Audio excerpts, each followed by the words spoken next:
시청자 여러분 안녕하십니까? JTB 뉴스입니다. 김승환 교육감이 국정원 직원들의 교육 관련 기관 출입을 막고 개인적인 접촉을 하지 말라고 지시했습니다. 구체적인 이유를 밝히지 않은 채 국정원 전북지부만이 알 것이라고 말해 논란이 커질 것으로 보입니다. 조창현 기자입니다. 김승환 교육감이 확대 간부회의에서 국정원에게 직격탄을 날렸습니다.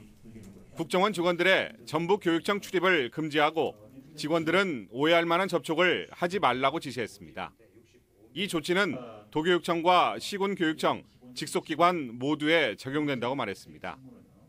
구체적인 이유를 밝히지는 않은 채 국정원만이 알 것이라고 말해 묘한 여운을 남겼습니다. 오늘 이 시각부터 국정원 직원들의 전북교육청 출입을 금지합니다. 그 이유는 국정원 전북지부가 잘 알고 있을 겁니다.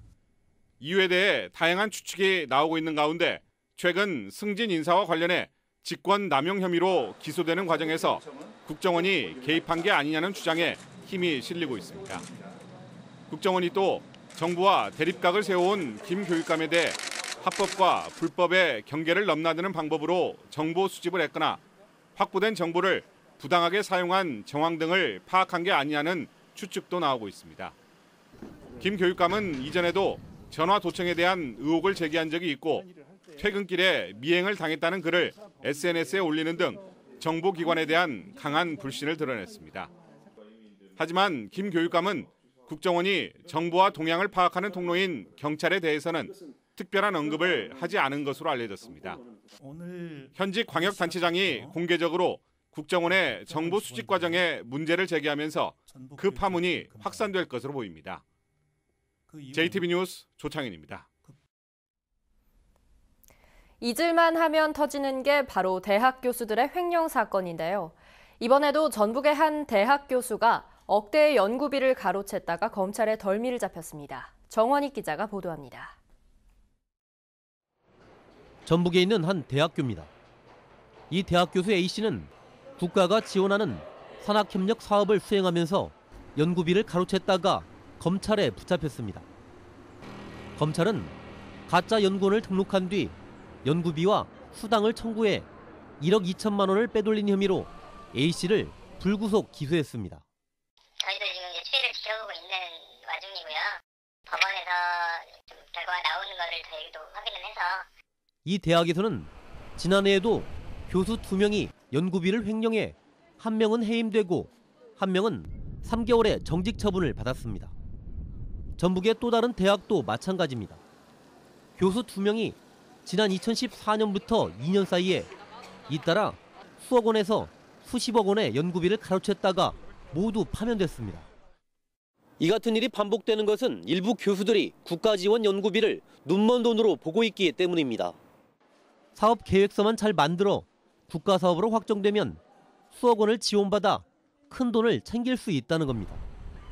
연구비에 대한 체계적인 감독 시스템이 허술한 것도 문제입니다. 국고보조금이 연구비로 지급되는 만큼 학교에서는 이게 제대로 사용되고 있는지에 대해서 자체적으로 치밀하게 감사할 수 있는 시스템을 좀 더 강화시킬 필요가 있고, 정부가 뒤늦게 연구비의 투명한 관리를 위해 통합 모니터링 시스템을 구축할 예정이지만 아직은 갈 길이 멉니다. JTB 뉴스 정원익입니다. 더불어민주당의 문재인 경선 후보가 과반이 넘는 득표율을 기록해 당의 대선 후보로 확정됐습니다. 문 후보의 전북 공약을 살펴봅니다. 오늘은 국민의당 대선 후보가 발표되는데 안철수 후보의 압승이 유력해 보입니다. 김철 기자입니다. 문재인 경선 후보가 더불어민주당의 대선 후보로 확정됐습니다. 문 후보는 마지막 경선 지역인 수도권, 강원, 제주 지역 선거에서도 60.4%로 1위를 차지했습니다. 누적 득표율 57%로 과반을 넘겨 결선 투표 없이 당의 대선 후보가 됐습니다. 문재인 후보의 전라북도 대선 공약은 크게 6가지입니다. 혁신도시를 연기금과 농생명의 금융 거점으로 육성하겠다는 계획인데 연기금 전문 대학원 설립이 눈에 띕니다. 탄소산업 집중 육성과 스마트 농생명 클러스터 구축, 그리고 청와대에 새만금 전담 부서를 만드는 공약도 발표됐습니다. 연기금 전문대학원 설립도 힘이 될 것입니다. 청와대에 새만금 사업 전담 부서를 만들겠습니다. 한국해양선박금융공사를 신설해 조선소 문제를 해결하고 전북 홀대론을 초래한 예산과 인사차별을 없애겠다고 강조했습니다.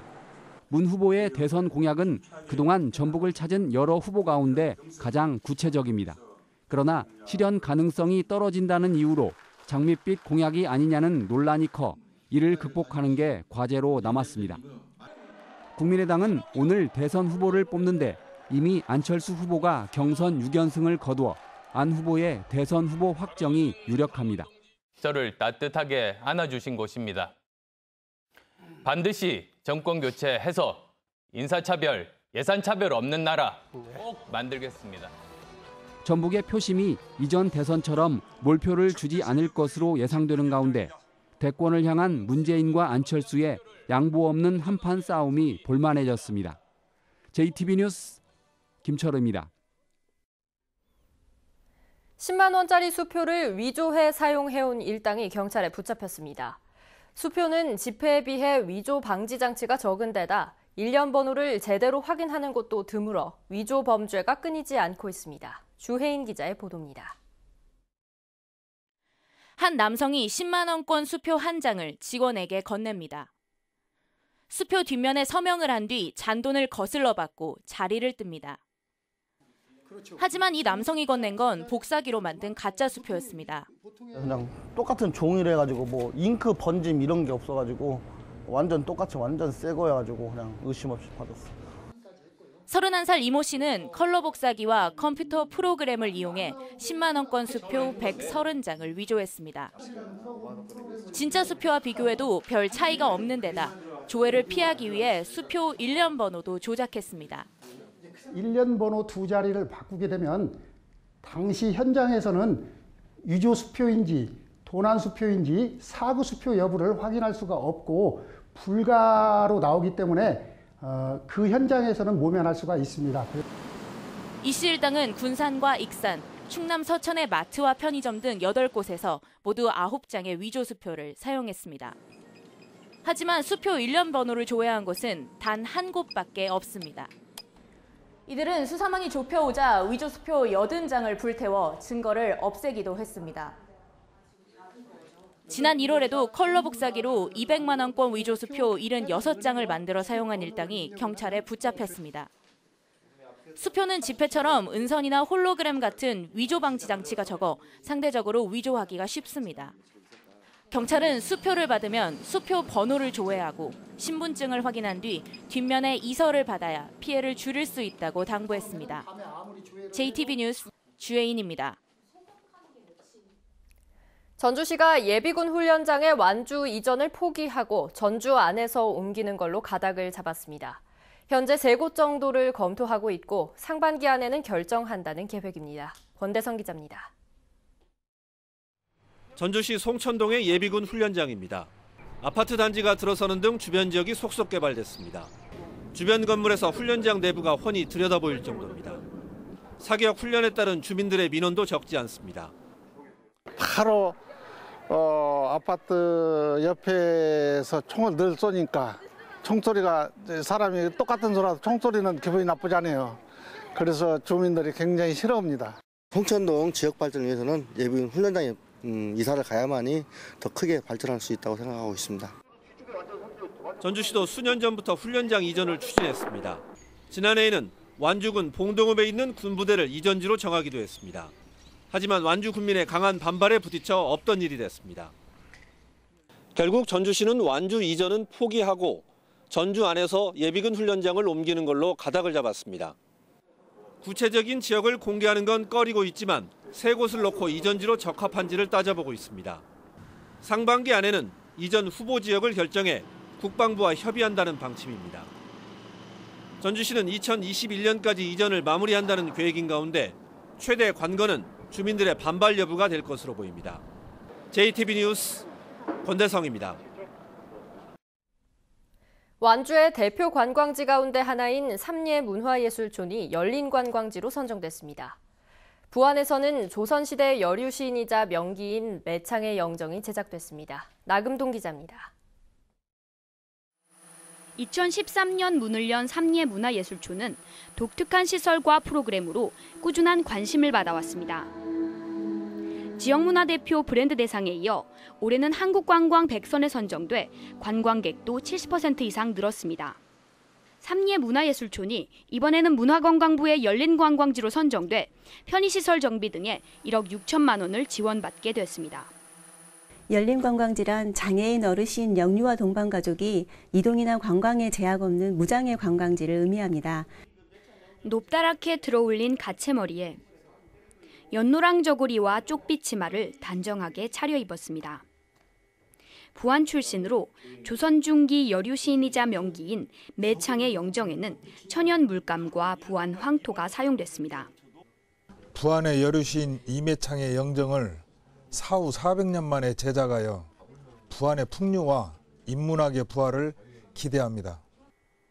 남원시가 980억이 투입되는 3회 일반산업단지 조성공사에 착수했습니다.